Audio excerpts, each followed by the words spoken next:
ഒരു അടിപൊളി പാട്ടുകാരൻ എന്നുള്ളൊരു ലേബല് ഫ്രാങ്കോയുടെ മുകളിൽ വന്ന് പതിച്ചത്? അത് എനിക്ക് ശരിക്കും പറഞ്ഞാൽ പക്ഷേ ഈ ആൽബംസ് ഒക്കെ വന്ന് അതിൻ്റെയൊക്കെ ഒരു അതിൻ്റെ ഒരു ഇൻഫ്ലുവൻസ് ഉണ്ട്. ശരിക്കും പറഞ്ഞാൽ സത്യസന്ധമായി പറഞ്ഞാൽ ആദ്യം ഞാൻ പാടി തുടങ്ങിയത് ഗാനമേളകൾക്ക് പാടിയിരുന്നത്, അല്ലെങ്കിൽ എൻ്റെ ചർച്ചിൽ ഞാൻ കൊയറിൽ പാടിയിരുന്നത്, അല്ലെങ്കിൽ സ്കൂൾ ടൈമിൽ പാടിയിരുന്നത്, ചെറിയ കോമ്പറ്റീഷൻസിനൊക്കെ പാടിയിരുന്നതൊക്കെ വളരെ ലൈറ്റായിട്ടുള്ള സോങ്സാണ്, അല്ലെങ്കിൽ ചെറിയ കർണാട്ടിക്കിൻ്റെ ചെറിയ എലമെൻസ് ഉള്ള പാട്ടുകളാണ്. പിന്നെ അത് കഴിഞ്ഞ് കുറച്ചുകൂടെയൊക്കെ സീരിയസ് ആയിട്ട് ഈ പാട്ട് എൻ്റെ ഒരു ഉപജീവനമാർഗമാക്കി കഴിഞ്ഞതിന് ശേഷം പതുക്കെ ഞാൻ എന്നെ അനലൈസ് ചെയ്ത് കഴിഞ്ഞപ്പോൾ ഞാൻ ചുറ്റുമുള്ള മറ്റ് സിംഗേഴ്സായിട്ട് മറ്റ് ഗായകരെയൊക്കെ ഒന്ന് പരിശോധിച്ചു കമ്പയർ ചെയ്ത് നോക്കുമ്പോൾ അതിഗംഭീരന്മാർ ആ ഒരു സെക്ടറിലുണ്ട്.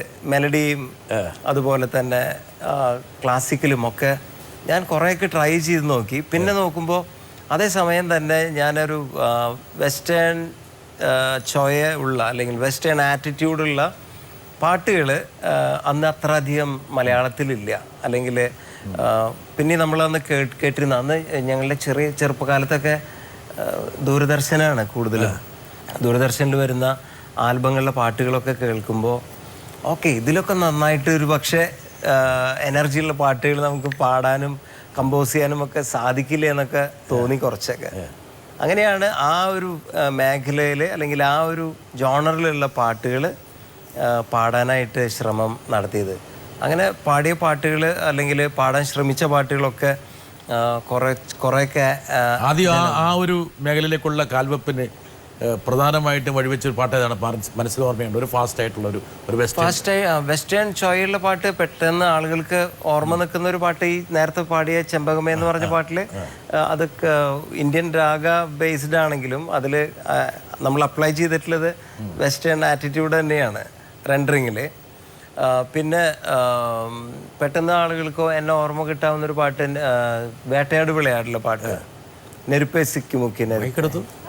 நெருப்பே சிக்கி முக்கி நெருப்பே இதமா ஒத்தடம் கொடுப்பேன், மெதுவா சொக்கி சொக்கி மயக்கி மடியில் படுப்பேன்.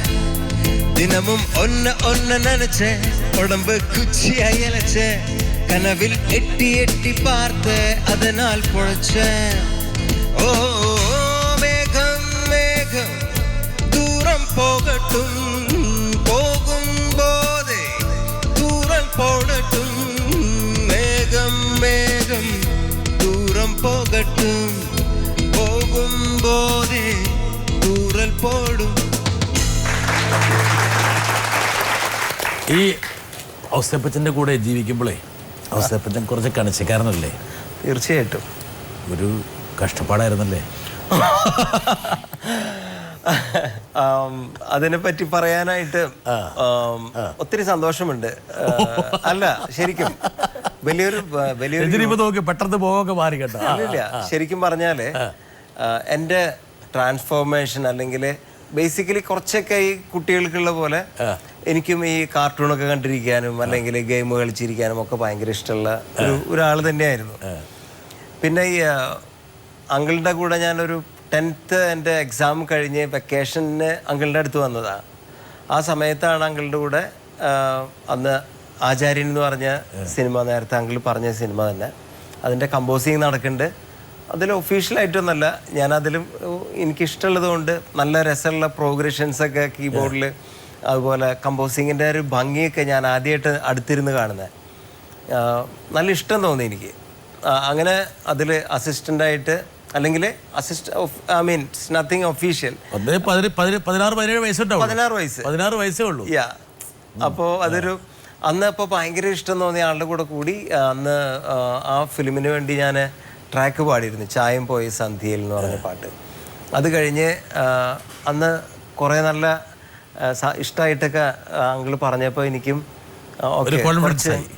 പാട്ടുകാരനാവാം എന്നുള്ള കോൺഫിഡൻസ് ഇല്ല സത്യത്തിൽ. പക്ഷെ ആദ്യമായിട്ടാണ് റെക്കോർഡിംഗ് ആണ് താങ്കളുടെ ഫോക്കസ്. എനിക്ക് എൻ്റെ ശരിക്കും പറഞ്ഞാൽ മനസ്സിലുണ്ടായിരുന്ന ഏറ്റവും വലിയ ഡ്രീം ഒരു സൗണ്ട് എഞ്ചിനീയർ ആവാന്നുള്ളതായിരുന്നു. അപ്പം ഞാൻ ആ സ്റ്റുഡിയോയിലൊക്കെ കയറി അത് കണ്ടു. പിന്നെ കമ്പോസിങ്ങിന് ആളുടെ കൂടെ ഇരുന്നു. പിന്നെ ആദ്യമായിട്ട് ഞാൻ മൈക്കിൽ പാടി, ഹെഡ്ഫോണൊക്കെ വെച്ച് പാടി. അന്ന് കാസറ്റിലാണ് TDK എന്നൊക്കെ എഴുതിയിട്ടുള്ളതാണ് നമ്മളെ. ആ കാസറ്റിൽ അതിൻ്റെ എൻ്റെ വോയിസിൽ കുറച്ച് റീവർബും ഡിലേയും ഒക്കെ ഇട്ട് കേട്ട് കഴിഞ്ഞപ്പോൾ ഭയങ്കര സന്തോഷം തോന്നി. അപ്പോൾ ഇനി എന്നെ വിളിക്കുമോ ഉറപ്പില്ല.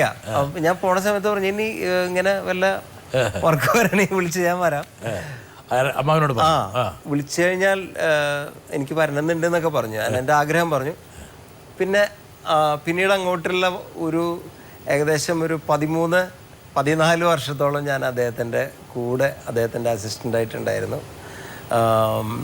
ആ ഒരു സമയമെന്ന് പറഞ്ഞാൽ ഏറ്റവും അധികം ഇന്നത്തെ എനിക്ക് തോന്നുന്നു നമ്മുടെ മ്യൂസിഷ്യൻസ് പഠിക്കേണ്ട ഏറ്റവും വലിയ കാര്യം, ഒരു പ്രൊജക്റ്റ് ആൾ ചെയ്തു തുടങ്ങുകയാണെങ്കിൽ എനിക്ക് തോന്നുന്നു അതിൻ്റെ പ്രൊഡ്യൂസറേക്കാളും അതിൻ്റെ ഡയറക്ടറേക്കാളും ഒക്കെ ഉപരി ഡെഡിക്കേഷൻ എന്ന് പറഞ്ഞാൽ അത് നമ്മൾ പഠിക്കേണ്ട വലിയൊരു സംഭവമാണ്.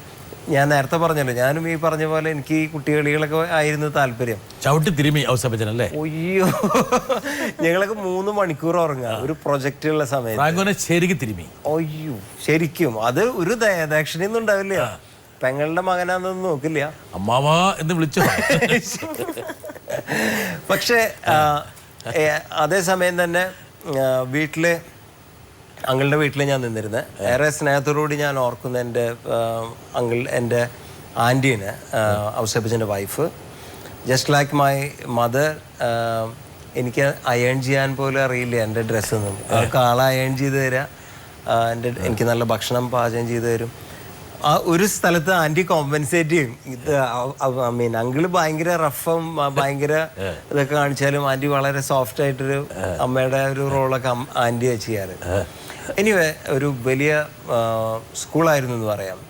ഒരു മടി എന്ന് പറഞ്ഞൊരു എലമെന്റ് എൻ്റെ ലൈഫിൽ നിന്ന് എടുത്തു കളഞ്ഞത്. യഥാർത്ഥത്തിൽ ഫ്രാങ്കോയെ ഈ രൂപത്തിലാക്കി നവീകരിച്ചെടുത്തത് ഈ ഔസേപ്പച്ചനാണ്. ഒരു നമ്മുടെയൊക്കെ നാട്ടിൽ ദുർഘട പരിഹാരശാല എന്നൊക്കെ പറയുന്നത്, അതുപോലെയുള്ള ഒരു വലിയൊരു യൂണിവേഴ്സിറ്റിയിലൂടെ അല്ലേ? അയ്യോ, അത് പറയാതിരിക്കാൻ വയ്യ. എല്ലാ ശീലങ്ങളും ഉറപ്പായിട്ടും പഠിച്ചെടുത്തു അല്ലേ? ഉറപ്പായിട്ടും.